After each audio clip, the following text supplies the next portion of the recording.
నమస్కారం. ఈ వారం థియేటర్లోకి వచ్చిన భారీ బడ్జెట్ సినిమాల్లో అందరి దృష్టిని ఆకర్షిస్తున్న చిత్రం నాగబంధం.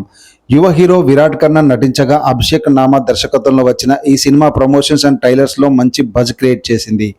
అసలు ఈ నాగబంధం ప్రేక్షకులకు ఏ మేరకు అలరించింది, ఈ సినిమా వెనుక ఉన్న ప్లస్ అండ్ మైనస్ పాయింట్ ఏంటో ఇప్పుడు చూద్దాం.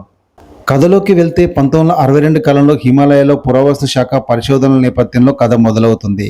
అక్కడ బందీగా ఉన్న బైరాగి అనే తాంత్రికుడు లోకాన్ని శాసించే నాగబంధం కోసం చేసే ప్రయత్నాలు, ఆ రహస్యాలను తెలుసుకునే క్రమంలో ఆలీ అనే వ్యక్తి చేసే వేటే ఈ సినిమా మెయిన్ పాయింట్. ఈ వేటలో హీరో ఎలా ఇరుక్కున్నాడు, అతనికి ఆ నాగబంధానికి ఉన్న సంబంధం ఏంటి, చివరకు ఆ శక్తిని ఎవరు దక్కించుకున్నారు అన్నదే ఈ సినిమా కథ.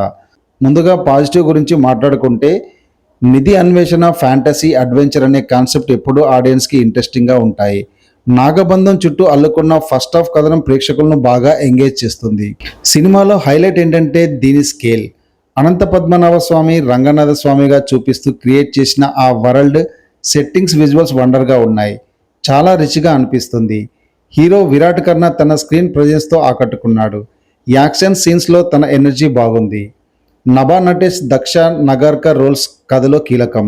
జగపతి బాబు, మురళీ శర్మ వంటి సీనియర్ నటులు తమ పాత్రలకు పూర్తి న్యాయం చేశారు. ముఖ్యంగా గరుడ రామ్ పెర్ఫార్మెన్స్ సినిమాకి ప్లస్ అయ్యాయి. అయితే కొన్ని లోపాలు కూడా ఉన్నాయి. ఫస్ట్ హాఫ్ బాగున్నా సెకండ్ హాఫ్ కథనం చాలా సాగదీతగా అనిపిస్తుంది. చాలా చోట్ల మనం ఆల్రెడీ చూసిన రొటీన్ సన్నివేశాలే మళ్ళీ కనిపిస్తాయి. దీనివల్ల కొత్తదనం మిస్ అయింది. ముఖ్యంగా క్లైమాక్స్, ఫైట్ సీక్వెన్స్ మరీ లెంత్ అవ్వడం వల్ల ఆడియన్స్ కొంత బోర్ ఫీల్ అయ్యే అవకాశం ఉంది. అలాగే హీరో హీరోయిన్ల మధ్య వచ్చే రొమాంటిక్ ట్రాక్, సాంగ్స్ ఫ్లోను దెబ్బతీస్తాయి. కొన్ని కీలక సన్నివేశాల్లో ఏఐ విజువల్స్ వాడడం కొంచెం డిసప్పాయింట్మెంట్ చేస్తుంది.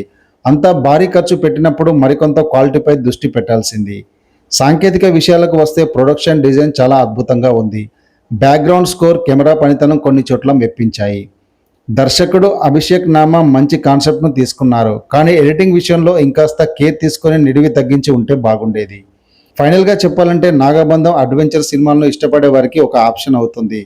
విరాట్ ఖన్నా ఎఫర్ట్స్, భారీ విజువల్స్, అప్పుడప్పుడు అనిపించే యాక్షన్ ఎలిమెంట్స్ సినిమాకు బలాన్ని ఇస్తాయి. రొటీన్ అడ్వెంచర్ డ్రామాలు చూస్తున్నట్టు అనిపించినా పెద్దగా అంచనాలు పెట్టుకోకుండా వెళ్తే వారాంతంలో ఈ నాగబంధం మీకు ఒకసారి చూడదగ్గ అనుభూతిని ఇస్తుంది. మరిన్ని ఇంట్రెస్టింగ్ రివ్యూస్ కోసం నా ఛానల్ను సబ్స్క్రైబ్ చేసుకోవడం మర్చిపోకండి. జై హింద్.